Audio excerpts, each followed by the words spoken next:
Περίεργα και ανόητα θα έλεγα πράγματα ακούγονται σε διάφορα κηρύγματα και σε ομιλίες από ιερείς και αρχιερείς σχετικά με το ότι οι αμαρτίες των γονέων κληρονομούνται στα παιδιά, ότι τα παιδιά υποφέρουν από τις αμαρτίες των γονέων, κάτι το οποίο δεν στέκει από ορθόδοξη άποψη. Αυτό το οποίο λέει η πατερική μας παράδοση είναι καταρχάς το εξής, ότι το προπατορικό αμάρτημα δεν είναι, θα λέγαμε, κληρονομικό, είναι αμάρτημα των προπατόρων. Αυτοί το διέπραξαν. Εμείς δεν κληρονομούμε κάποιο αμάρτημα, ούτε κληρονομείται η ενοχή για το αμάρτημα, όπως δέχονται οι Λατίνοι, οι οποίοι σφάλουν σφόδρα σε αυτό το σημείο. Έχει λοιπόν σημασία να καταλάβουμε ποια είναι η σωστή τοποθέτηση από ορθόδοξη άποψη, η οποία ορθή τοποθέτηση εκκινεί από το ότι ο άνθρωπος έχει αυτεξούσιο και επομένως για τα αμαρτήματά του είναι αποκλειστικά υπεύθυνος ο ίδιος. Αγαπητοί φίλοι, γεια σας. Καλώς ήρθατε στο κανάλι Υπερούσιο. Είμαι ο Παύλος Κλιματσάκης. Θα ακούσουμε κάποια αποσπάσματα από ομιλίες του πατήρ Χαράλαμπου Κοπανάκη, του πατρός Νικολάου Λουδοβίκου και του Μητροπολίτη Μόρφου Νεόφυτου, όπου λέγονται πράγματα παράλογα και αθεμελίωτα από ορθόδοξη άποψη. Ο πατέρας Χαράλαμπος Κοπανάκης λοιπόν, σε ένα κήρυγμά του και εκκινώντας από το ότι στη γενεαλογία του Ιησού Χριστού αναφέρονται πρόσωπα τα οποία ήταν αμφιβόλου ηθικού κύρους, κάνει την εξής παρατήρηση. Ότι πάρα πολλά πρόσωπα που συγκαταλέγονται μέσα σε αυτό τον κατάλογο των κατασάρκα προγόνων του Ιησού Χριστού ήταν φιντάνια. Το Ευαγγέλιο δεν μακιγιάρει, δεν εξοραίζει τα πράγματα και ερχόμαστε σε εμάς. Όλοι οι άνθρωποι γεννιόμαστε όχι με ποινικό μητρό, το ποινικό μητρό μας είναι λευκό, αλλά το συναισθηματικό μας μητρό είναι συμπληρωμένο και είναι συμπληρωμένο από τους προγόνους. Ένας μεγάλος ψυχαναλυτής του προηγούμενου αιώνα, ο Γιούγκ, αυτός είχε μιλήσει για το συλλογικό ασυνείδητο. Ότι ο Χαράλαμπος δηλαδή δεν είναι μόνο αυτό που έφτιαξε αυτός ή μόνο η οικογένειά του. Είναι όλο το ευρύτερο κοινωνικό σύνολο, τα μηνύματα που μεταβιβάζει η μια γενιά στην άλλη. Βεβαίως, εν προκειμένου, ο πατέρας Χαράλαμπος ξέχασε ότι ο Χριστός πήρε σάρκα από την Παναγία, η οποία κατά τον Ευαγγελισμό επεσχιάστη από τη χάρη του Αγίου Πνεύματος και απαλλάχθηκε και από το προβατορικό αμάρτημα. Αλλά και πέραν τούτου, το ζήτημα το οποίο συζητάει στην ουσία δεν υφίσταται.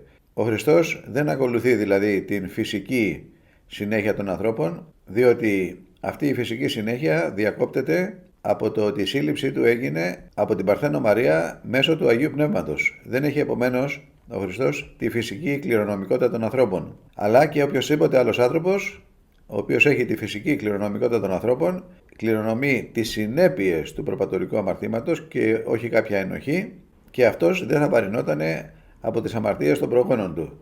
Και αποκτάς εσύ κάποια χαρακτηριστικά και δεν ξέρεις από πού προέρχονται. Έχουμε για παράδειγμα μια οικογένεια που πριν 70, 80, 100 χρόνια έζησε ένα ντροπιαστικό γεγονός και στοχοποιήθηκε στο χωριό και κλείστηκαν στο καβούκι τους και στο σπίτι τους και λέγανε μη μιλείτε, ντροπιαστήκαμε. Και πέρασαν οι γενιές και ήρθε η επόμενη γενιά και η παρεπόμενη γενιά που δεν ήξερε το γεγονός που είχε γίνει 70-80 χρόνια πριν. Και όμως τα χαρακτηριολογικά στοιχεία των επιγόνων εξακολουθούν να έχουν αυτό το στοιχείο της ντροπής, του να ενδιαφερόμαστε πάρα πολύ τι θα πει ο κόσμος. Αυτό δεν έπεσε από τον ουρανό. Κουβαλάμε λοιπόν μέσα μας ίχνη των προγόνων μας. Κουβαλάμε και τις σκοτεινές πλευρές. Αυτά είναι εντελώς απαράδεκτα από ορθόδοξη άποψη. Ο άνθρωπος δεν έρχεται στον κόσμο με κάποιο συναισθηματικό φορτίο.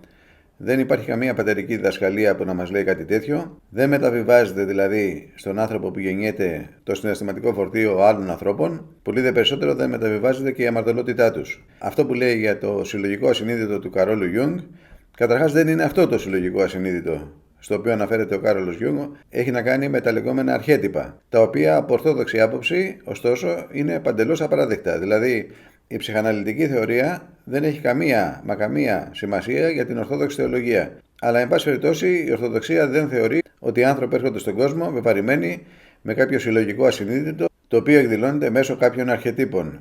Ο χαρακτήρας του ανθρώπου είναι το δικό του προσωπικό δημιούργημα, που προκύπτει μέσα από τις αλληλεπιδράσεις του με τον κόσμο και με τους άλλους ανθρώπους και αναπτύσσεται σιγά σιγά στην πορεία της ζωής. Ο άνθρωπος είναι ελεύθερος, έχει αυτεξούσιο. Διαμορφώνει από μόνος του σταδιακά ένα ήθος, το οποίο, όπως λέει σωστά ο Αριστοτέλης, είναι κατά κάποιο τρόπο δευτέρα φύσης. Υπάρχει βέβαια και ένα θετικό περιεχόμενο στον άνθρωπο, τα χαρίσματα που του δίνει ο Θεός όταν γεννιέται και τα οποία επίσης μπορούν να εκδηλωθούν στην πρόοδο της ζωής του, ανάλογα με τη χρήση των χαρισμάτων που κάνει ο άνθρωπος. Αν ακολουθήσει το σωστό δρόμο, θα εκδηλωθούν τα χαρίσματα. Αν ακολουθήσει το λάθος δρόμο, τότε τα χαρίσματά του θα πάρουν μια κακή τροπή και ο άνθρωπος θα παρουσιάσει ένα κακό χαρακτήρα. Σε κάθε περίπτωση όμως ο χαρακτήρας του είναι δικό του δημιούργημα. Πάμε τώρα σε μια ομιλία του πατερός Νικολάου Λουδοβίκου, ο οποίος δυστυχώς, επειδή έχει πολλές καταβολές από την επιστήμη της ψυχολογίας, ανακατεύει συχνά πολλές φορές διάφορους ψυχολογίστικους συλλογισμούς με τις πατερικές διδασκαλίες. Από αυτό προκύπτει ένα εντελώς ασυνάρτητο, θα έλεγα, κράμα, όπως θα δούμε σε αυτά που λέει στη συνέχεια. Πέρα από τις ψυχολογικές καταβολές, οι οποίες βέβαια μεταδίδονται και ξέρουμε ότι υπάρχει μια κληρονομικότητα σε όλα αυτά, υπάρχει και μια πνευματική κληρονομικότητα. Η κατάσταση πνευματική των γονέων στο παιδί έχει άμεσο αντίκτυπο, σχεδόν μεταδίδεται.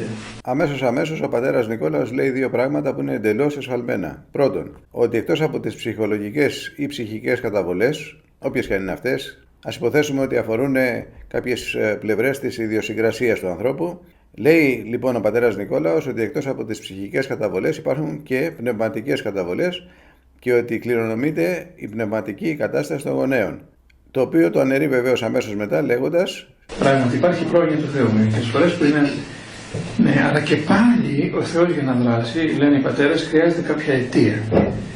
Ίσως κάποιος πρόγονος του παιδιού. Κληρονομείται η προσευχή όπως η χάρις, όπως κληρονομείται και η ανομία. Δεν κληρονομείται ως ανάγκη, ας πούμε, εκδικήσεως από μέρος του Θεού. Αλλά κληρονομείται όπως κληρονομήθηκε και το προπατορικό αμάρτημα. Δεν κληρονομήθηκε μια ενοχή, αλλά και κληρονομήθηκαν οι συνέπειες της πτώσεως, οι οποίες δημιουργούν τις συνθήκες νέων πτώσεων και νέων αμαρτιών. Η κατάσταση στην οποία βρίσκονται οι γονείς πριν από τη σύλληψη του παιδιού και τη στιγμή ακόμα, τον καιρό της σύλληψης, αποτυπώνεται στο παιδί. Αν είναι μια κατάσταση ευτυχισμένη, αν είναι μια κατάσταση κατά Θεόν χαριτωμένη, αν είναι μια κατάσταση προσευχής. Θυμάμαι τον πατέρα Παΐσιο που συνέστηνε σε εγγύους να προσεύχονται στην κατά διάρκεια της κυοφορίας. Σε αυτό το σημείο ο πατέρας Νικόλαος λέει εντελώς αντιφατικά πράγματα. Ξεκινάει λέγοντας ότι κληρονομείται η χάρις και κληρονομείται, λέει, και η ανομία. Αυτά τα πράγματα είναι εντελώς αστήρικτα. Τι θα πει κληρονομείται η χάρις και κληρονομείται και η ανομία?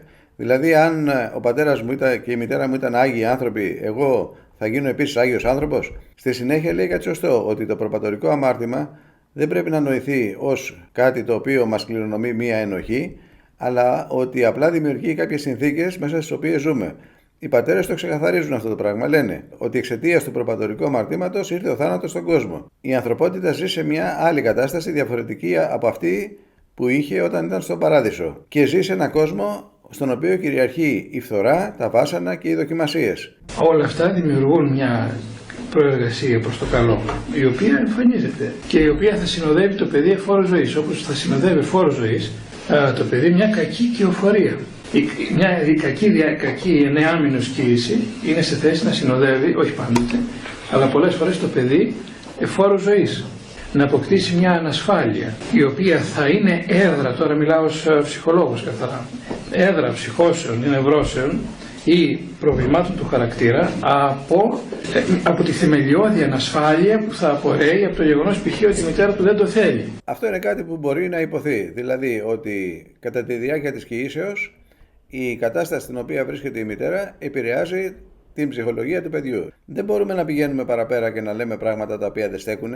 Το ότι μία μητέρα προσεύχεται δεν συνεπάγεται ότι το παιδί της όταν μεγαλώσει θα γίνει, ας πούμε, άγιος και θα αποκτήσει νοερά προσευχή. Όπως το περιβάλλον εν γέννη επηρεάζει το παιδί, έτσι και το σώμα της μητέρας είναι το άμεσο περιβάλλον για το παιδί και επηρεάζεται από αυτά που βιώνει μέσα εκεί. Το τι όμως θα κάνει το παιδί για την προσωπική του πνευματική ζωή είναι δική του υπόθεση και εξαρτάται από το δικό του αυτεξούσιο. Τώρα ο Θεός μερικές φορές σε μερικά παιδιά τα οποία είτε έχουν αδικηθεί πάρα πολύ. Είτε έχουν ένα άλλο παρελθόν καλό, υπάρχει ο παππούς, η γιαγιά, ο προπάπος, 3, 4, 5 γενιές πριν. Ξέρετε, δεν χάνεται καμία καλή πρόθεση, καμία καλή στάση στη ζωή αυτή. Μπορεί στα παιδιά, στα εγγόνια, στα δυσέγγωνα, στα τρισέγγωνα ενός ανθρώπου, ο οποίος έκανε μια πράξη έτσι, προσφοράς προς το Θεό, έτσι, ολοκληρωτικής, να εμφανιστεί αυτή η χάρις. Σε τρόπον ώστε να μην μπορεί κανείς να εξηγήσει το πώς από τέτοιους γονείς βγαίνει αυτό το παιδί. Μα είναι δυνατόν να λέμε τέτοια πράγματα, ότι επειδή κάποιος προπάπους του παππού μου έκανε κάτι καλό, είχε μια καλή πρόθεση, ήταν Άγιος άνθρωπος, ξαφνικά σε εμένα, ο οποίος γεννήθηκα μετά από κάποιες γενιές, θα εμφανιστεί η χάρις και δεν θα ξέρουμε γιατί εμφανίστηκε. Η χάρις δίδεται στον άνθρωπο μετά από την ασκητική που κάνει ο άνθρωπος, μετά από την κάθαρση που επιτυχάνει, μετά από τον αγώνα του και είναι αποτέλεσμα της ενεργοποίησης του αυτεξουσίου του. Μια ψυχοβιολογικά κληρονομημένη κατάσταση μέσα στην οποία είναι παρόντα όλα αυτά τα πράγματα τα οποία αποτελούν τα μελλοντικά μας ορισμήματα. Δεν είναι ότι το παιδί είναι καλό, βλέπουμε όλοι το κακό, το παιδί βλέπουμε ότι είναι αγαθό. Κι όμως, χωρίς κανένας απολύτως να το διδάξει το κακό, μέσα σε μια δεδομένη ηλικία αρχίζει σιγά σιγά και έχει μια αναγώνα, μια πάλι. Πού προήλθε αυτό? Μα καλά, δεν έχει ακούσει ο πατέρας Νικόλαος ποτέ για τον πειρασμό εκ του πονηρού? Μα προφανώς από τον πειρασμό προέρχεται η διάθεση προς αμαρτωλότητα. Γιατί λοιπόν του φαίνεται περίεργο ότι ξαφνικά ένας νέος άνθρωπος έρχεται σε μια κατάσταση αγώνα και εναντίωσης προς την αμαρτία? Αυτός είναι ο στίβος τον οποίο πρέπει να διανύσουμε μιας και βρισκόμαστε σε αυτή την μεταπτωτική κατάσταση. Γι' αυτό λέει ο Άγιος Ιωάννης ο Νικόλαος ο Καβάσιλας. Με την ίδια την κληρονομικότητα κληρονομείται όλη αυτή η αδυναμία, η πτώση της φύσεως, η οποία αποτελεί το υπόβαθρο για να έχει κανείς μετά και προσωπική επίδοση στο κακό. Γι' αυτό και δεν αναφέρει πίσω στη θέληση του ανθρώπου, αναφέρεται στη φύση. Στη φύση. Γιατί η θέληση μπορεί να τα ανατρέψει. Μπορεί να τα ανατρέψει αυτά. Μπορεί να τα πάλι επάνω, θα κάνει αγώνα. Πάλι καλά που επενεύει εδώ ο πατέρας Μάξιμος στη συζήτηση εκεί που γίνεται και του υπενθυμίζει ότι αυτά που λέει ο Άγιος Νικόλαος ο Καβάσιλας δεν αφορούν τη θέληση του ανθρώπου, το οποίο ουσιαστικά δεν αφορά ούτε τη φύση, αλλά θα το εξηγήσουμε σε άλλο βίντεο. Το ουσιώδες ζήτημα είναι η θέληση του ανθρώπου, το θέλημά του. Κατά πόσον ο άνθρωπος δηλαδή θα στραφεί με το θέλημά του προς το Θεό ή θα αποστρέψει το θέλημά του από το Θεό και θα το στρέψει προς την αμαρτία. Ο άνθρωπος έχει εξουσία επί του εαυτού του, έχει αυτεξούσιο. Τα υπόλοιπα αποτελούν το περιβάλλον, είτε σωματικό είτε ψυχικό, μέσα στο οποίο ο άνθρωπος καλείται να αγωνιστεί. Απ' την άλλη, συγγνώμη να το πω, με το βάπτισμα υπάρχει χάρις αυτή η οποία εισέρχεται στην καρδία και αναγεννά. Έρει τις συνέπειες αυτές και αφήνει μετά τη θέληση του ανθρώπου ελεύθερη. Μάλιστα, πάλι καλά που το κατάλαβε. Μα αυτό ακριβώς είναι το ζήτημα, ότι στο βαθμό που ο άνθρωπος βαφτίζεται, γίνεται κενή κτήσης. Είναι δυνατόν εμείς ως χριστιανοί να λέμε, κληρονομούμε και τις πνευματικές καταστάσεις των γονέων μας? Όλα αυτά είναι απαράδεκτα πράγματα και δεν έχουν καμία σχέση με την Ορθοδοξία. Ακόμα και στον προ-Χριστού κόσμο συναντάμε ανθρώπους οι οποίοι είναι δίκαιοι, οι οποίοι δηλαδή ακολουθούν το θέλημα του Θεού. Βλέπουμε ανθρώπους οι οποίοι έχουν μετάνοια. Επομένως, όπως καταλαβαίνουμε, σε καμία περίπτωση ο άνθρωπος δεν είναι έρμεο κάποιων καταβολών. Υπάρχει ένα πρόβλημα με τη συλλογικότητα, αυτό που λένε οι Άγιοι Πατέρες, ο πνευματικός νόμος. Όλα αυτά τα που συμβαίνουν στην Ελλάδα είναι αμαρτίες των παλαιότερων γενεών, οι οποίες έρχονται ως πνευματικά μικρόβια, όπως έλεγε ο Άγιος Πορφύριος, να επηρεάσουν τις σύγχρονες γενναίες. Ωραία, και τώρα τι πρέπει να γίνει? Επειδή λοιπόν οι πρόγονοί μας σφάχτηκαν στον εμφύλιο πόλεμο, πρέπει να πληρώσουμε τις συνέπειες εμείς, οι επόμενοι.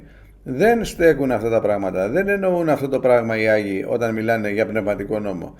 Αυτό που εννοούν είναι ότι οι αμαρτίες των προγόνων δημιουργούν μια συγκεκριμένη πραγματικότητα, μια συγκεκριμένη κατάσταση στην οποία καλούνται να ζήσουν οι επίγονοί τους. Αυτή η κατάσταση τώρα είναι φορτισμένη από αυτές τις διαμάχες, από αυτά τα οποία συνέβησαν ανάμεσα σε δεξιούς και αριστερούς, ας πούμε, ή ανάμεσα σε οικογένειες κτλ. Αυτό δεν σημαίνει ότι οι επίγονοι δεν μπορούν να σταματήσουν την κατάσταση. Εάν οι επίγονοι δείξουν μετάνοια, δεν σημαίνει ότι θα πρέπει να είναι υποκείμενοι στις συνέπειες αυτών που δημιούργησαν οι πρόγονοι τους. Όταν οι πατέρες μιλάνε για πνευματικό νόμο, ουσιαστικά εννοούν ότι η αμαρτωλότητα ενός ανθρώπου έχει επίδραση τελικά στη ζωή του. Έχει συνέπειες στη ζωή του. Υπάρχει, όπως υπάρχουν τα τάλαντα των προγόνων, τα οποία κληρονομούμε. Κληρονομούμε και τα πάθη τους, τα αμαρτίες τους, στο βαθμό που δεν μετενόησαν. Αν είναι δυνατόν. Δεν ξέρω πώς είναι δυνατόν να λέγονται τέτοια πράγματα από αρχιερείς. Συγχωρέστε με που είμαι τόσο καταδικαστικός, αλλά εγώ δεν μπορώ να καταλάβω τι σχέση έχουν αυτά με την Ορθόδοξη διδασκαλία. Κληρονομούμε και τα τάλαντα και τις αμαρτίες των γονέων μας εάν δεν έχουν μετανοήσει. Και τι φταίμε εμείς αν δεν μετανοήσαν οι γονείς μας δηλαδή. Η πατερική παράδοση πάνω απ' όλα δίνει έμφαση και βαρύτητα στο ότι ο άνθρωπος είναι εικόνα του Θεού. Ως εικόνα του Θεού λοιπόν ο άνθρωπος είναι αυτεξούσιον. Από αυτή την άποψη, από την άποψη δηλαδή της αυτεξουσιότητας, ο άνθρωπος μπορεί να αποφασίσει για τον τρόπο της υπάρξεώς του. Ο άνθρωπος έχει αφενός μεν τον λόγο της ουσίας του, τη φύση του δηλαδή, αυτό που καθορίζει ποια είναι η φύση του, το οποίο δίδεται από το Θεό, και από την άλλη ο άνθρωπος μπορεί να καθορίσει τον τρόπο της υπάρξεώς του.